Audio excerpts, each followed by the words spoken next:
Well, we're like hurt, man. Yeah, we feel all like losers and everything. And we don't really feel like being in the same room with you. No, we can't. We can't. We can't, in good conscience, have you come down in here when we couldn't get into your establishment or your company's establishment. Right. You know what I mean? So it's like. Hey, listen, I know what you mean. No explanation needed. I understand that. We also have our fans that look to us to do certain things and stand up for what we believe in. What's wrong is wrong. What happened last night was wrong. I don't blame you guys one bit for standing up. No problem. All right, we're filled to capacity in here today. Yeah, we're filled to capacity. Please disperse. There's just no cops up here, dude. Yeah, we could send a couple. We got a couple down here. I'm sure you'd give them a pretty good fight. Can we get a picture of you, like, banging on the glass? All right, Rock, we're going to have to airstrike you. Hey, no sweat. Appreciate it. All right. Later. Bye. Yeah. There he goes. Hey, Jay. You guys are brutal.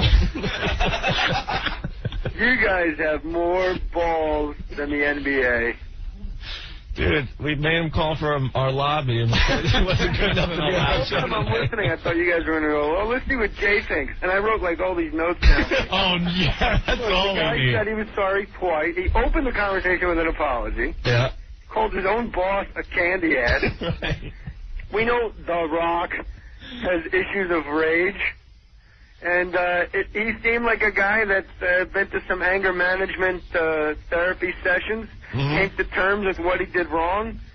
I don't know what it's like to be an African American, nor do I pretend to be, but I can imagine if a guy was sitting next to me that made jokes about me being a half-breed on a website, it might. And if I was The Rock and had issues of rage, and I was sitting next to that person, and his name, Sick Boy.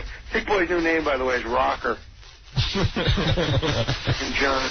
There you go. I was like, yeah, we'll let the guy in. I was like, as far as, you guys wake down from the cold, Opie, I feel for, but, Opie, I don't feel that bad for because he had coats and stuff. Anthony, we know, is cold-blooded. He could have died.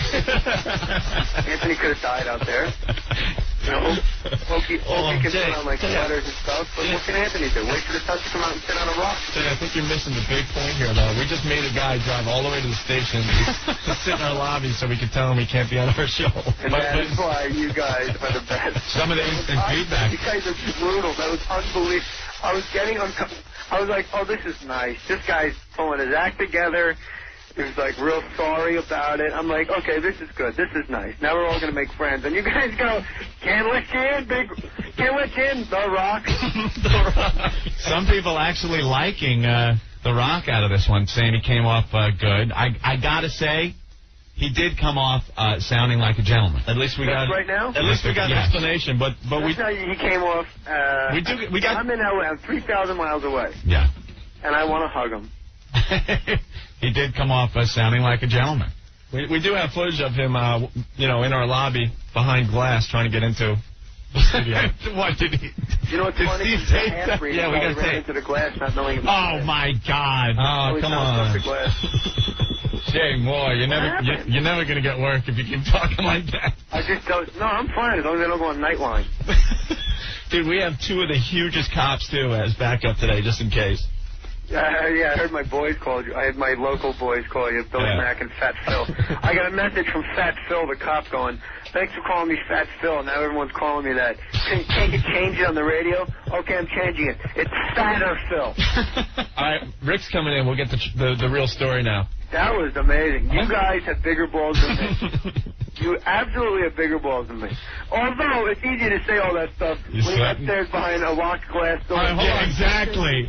Exactly. Hold on. Jay. How about a massage? All right, hold on. We got Rick back into the studio, who is at ground zero. Jay, I wasn't behind any glass. You were right next to him, right? 10 feet away from him. Yeah. And, I think I'm drenched. Are you sweating? I'm sweating my ass off. I can see him. Jackson at a Toys R Us.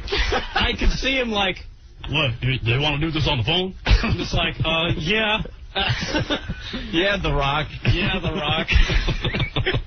Rick sweating like Mark Furman at the Million Man March. Oh, my God. I'm sweating like a freaking altar boy at a priest convention right now. Rick sweating like Mike Tyson at a spelling bee. Oh, my goodness. So how did they take it?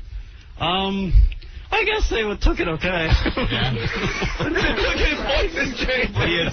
Rick is a wreck. Time to change. No, Jay, you got to see Rick. I've never seen him so freaked out right now. Oh, man. Look at the size of these cops. Jesus Christ. When me and Rick almost threw down. I would rather take a picture of you with your pants down right now, Jay.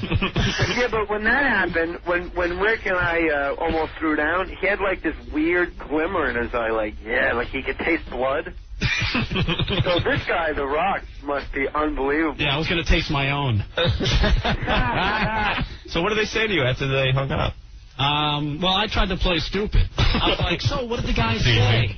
Like shivering and stuff. And like, that's going to be it. I'm like, oh, they didn't invite you downstairs? Oh, my God. And he's like, no, that's it. Emo Phillips on Def Comedy Jam. Oh. And you should have seen the guy he brought with him. Oh, this guy's built like a brick S-house. Really? Oh. Everyone's coming to the studio. Psycho Mark? He grabbed the video camera from me, and he's like, let me take a picture of you. I'm like, okay, only if I can get a people's elbow.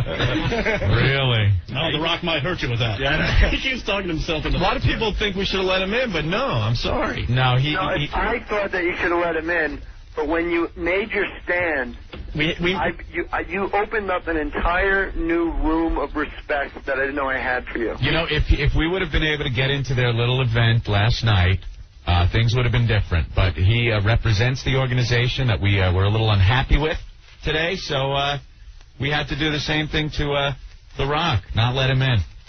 You guys have balls of steel when you're 2 stories beneath the earth.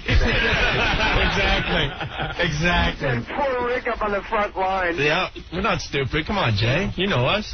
But like you said, we made a stand earlier in the show, and we had to keep to it no matter what. That's why you're the best show. The Rock came across very well. He explained himself. I appreciate all that. Thank you.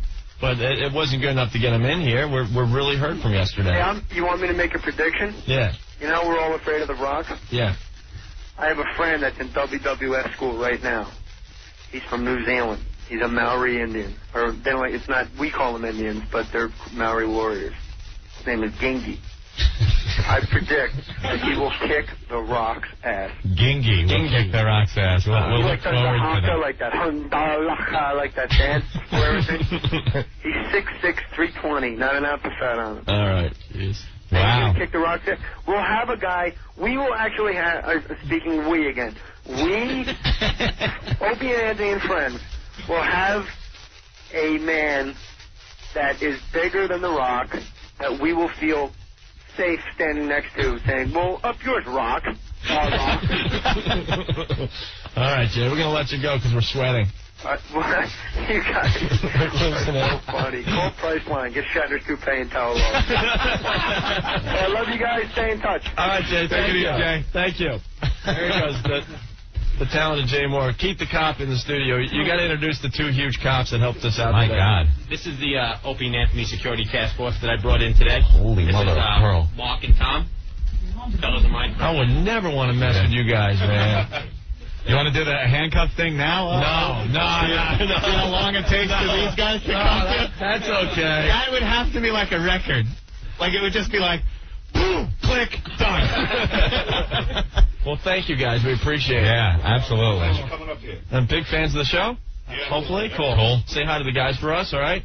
All right, we're gonna take a break and let's hear it. People's biceps. That's the show. Let's hear it for Rick for being brave enough to be on the front lines. And I just hope Steve has on video or Mark has on video the face he made when I said, no, you got to do this from the phone. Yeah. Because all of a sudden he did the neck thing.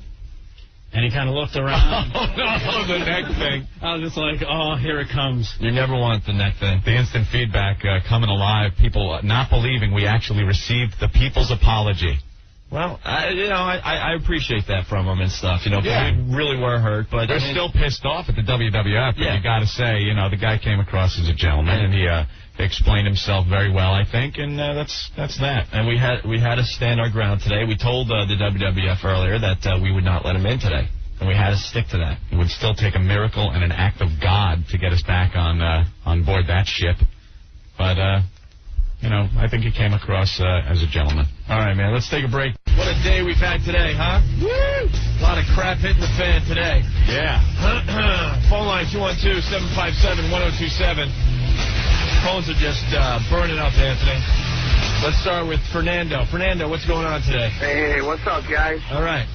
Listen, man, you guys got a lot of respect for me, guys. You guys did the right thing. I don't know who's telling you guys did the bad thing. You should have let him in there.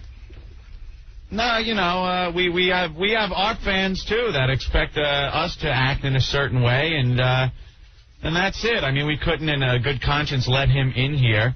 I do appreciate his apology, and he, like I said, came off sounding like a true gentleman, and like he was genuinely sorry for leaving the show the way he did last time, and he also put his point across that why he was pissed off.